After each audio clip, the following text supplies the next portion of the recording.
میرا امیر اہل سنت کی بارگاہ میں سوال ہے کہ اکثر اوقات لوگ قبلے کی طرف منہ کر کے تھوک رہے ہوتے ہیں، تو اس طریقے سے قبلے کی طرف منہ کر کے تھوکنا کیسا؟ قبلے کی طرف منہ کر کے تھوکنا جو ہے اس کی ممانعت ہے۔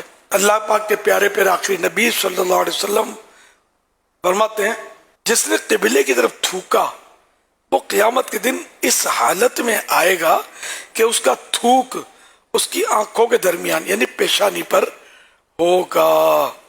ایک امام نے قبلے کی طرف تھوکا، سرکار صلی اللہ علیہ وسلم کی بارگاہ میں شکایت آئی اس کی، تو آپ نے فرمایا کہ یہ تمہاری نماز نہ پڑھائے، یعنی اس کو امامت کے لیے منع کر دیا گیا۔ کعبے کی طرف تھوکتا ہی، کعبے کی طرف نہیں تھوکنا چاہیے، احتیاط کرنی چاہیے۔ اب یہ کہ کعبے کی توہین کی نیت نہیں ہوتی انسان کی جب تھوکتا ہے، یہ ذہن میں رہے کہ اگر کوئی معاذ اللہ کعبے کی توہین کی نیت سے تھوکے گا تب تو کافر ہو جائے گا۔ کعبے کی تعظیم یہ فرض ہے اور توہین کفر، یہ نیت نہیں ہوتی، بس غفلت کی وجہ سے لوگ تھوک رہے ہوتے ہیں۔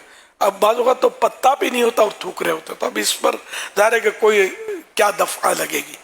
تاہم یہ کہ کعبے کی طرف جب پتہ ہو تو تھوکنا نہیں چاہیے۔ اسی طرح پیشاب وغیرہ بھی نہ کعبے کی طرف منہ کر کے کرنا چاہیے نہ پیٹھ کر کے، کہ یہ دونوں صورتیں حرام ہیں۔ منہ کرنے کو بولتے ہیں استقبال قبلہ، پیٹھ کرنے کو بولیں گے استدبار قبلہ۔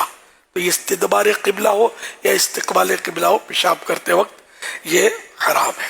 بعض لوگ یہ کرتے ہیں، جو اب سن لیا نا تو تھوڑا محتاط جن کا ذہن ہوتا ہے وہ تھوڑا سا وہ کروس کر لیتے ہیں اور یہ سمجھتے ہیں کعبے کی طرف نہ رہا۔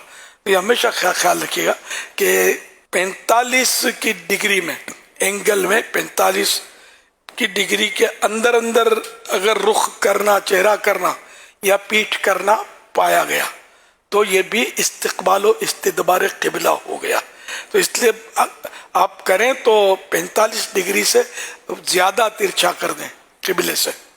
اور بہتر یہ ہے کہ جیسے کہ سمجھانے کے لیے یہ سلام ہم پھیرتے ہیں تو یہ 90 ڈگری ہو جاتا ہے نا، تو یہ جس طرف ہم سلام پھیرتے ہیں نا تو بس اس طرف پیٹھ ہو یا منہ، تو کعبے طرف وہ کرنے میں وہ مسئلہ نہیں رہے گا۔ اگر 45 ڈگری کے باہر تھوڑا سا رکھیں بھی، بعض اوقات آدمی یوں ہوتا ہے، کبھی یوں ترچھا ہوتا ہے، تو یوں کعبے کی طرف منہ اور پیٹھ ہونے کا امکان رہے گا۔ تو اپنے گھروں کو چیک کر لیجئے اور ممکنہ صورت میں اس کی ترکیب بنا لیے۔